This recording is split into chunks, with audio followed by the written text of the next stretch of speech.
Lorsque vous êtes lancé dans ce projet de créer des spectacles musicaux, avez-vous pensé que 25 ans plus tard, vous en feriez toujours? Ah bah alors là, c'est une sacrée question.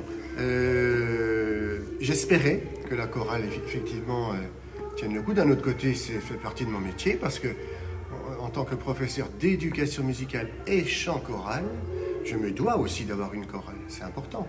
Maintenant, moi, j'adore ça. Donc, je pense que c'est parce que j'aime ce que je fais que les choses ont pu durer dans le temps. Lors de votre premier spectacle, qu'avez-vous ressenti? Ah bah tous les spectacles, on a le trac, bien sûr, hein, comme les élèves, c'est pareil. Et puis on s'est dit, on a une immense joie, un immense plaisir à chaque fois. Hein, à chaque fois, ça change. Du premier au dernier, ce sera toujours la même chose. Avez-vous confiance en vos élèves le jour de la représentation? Absolument. Alors là, on fait en sorte tous les ans qu'ils soient totalement autonomes. Et je sais que de toute façon, ça sera bien. J'ai toujours une pleine confiance aux élèves d'ailleurs. Une totale confiance, ça fait partie du métier aussi. Si on n'a pas confiance dans les élèves, de toute façon, il ne faut pas enseigner. Comment vous sentez-vous le jour de la représentation? Anxieux, oui, on a un petit peu d'appréhension, mais d'un autre côté, on sait que ce sera tellement beau, puis que ce sera tellement super que finalement, il y a tellement de joie, tellement de plaisir, qu'on a plein de sentiments, puis beaucoup de reconnaissance envers les élèves, beaucoup de reconnaissance envers les collègues qui nous ont aidés, que ce soit les gens de la buvette, que ce soit la vie scolaire, que ce soit tous ces gens qui sont là pour nous accompagner. Ok. Êtes-vous satisfait du spectacle de l'année dernière? Ah oui, l'année dernière, ça a été une année très particulière, pour différentes raisons. Mais cette raison, comment vous dire? Déjà, on avait un effectif énorme, on avait 233 chanteurs, plus les danseurs, etc.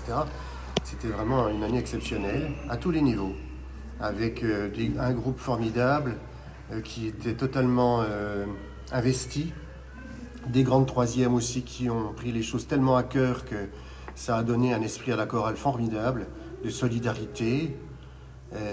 Vraiment, voilà, oui, c'était sans doute ma plus belle année l'année dernière.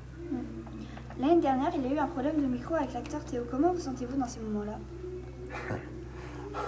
On est un petit peu déstabilisé.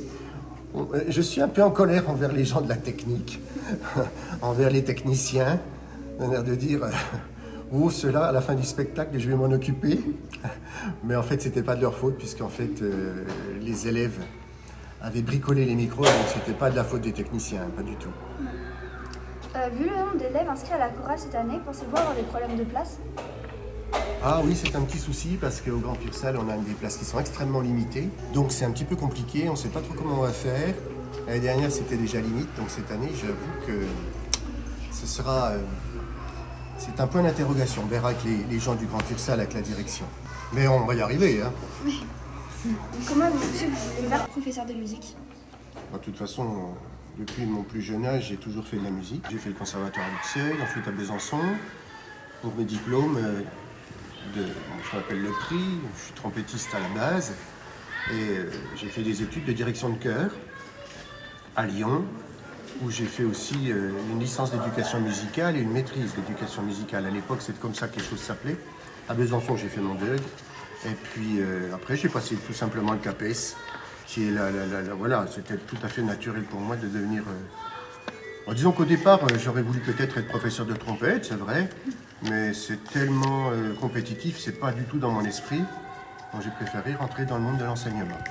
Ok. Voilà.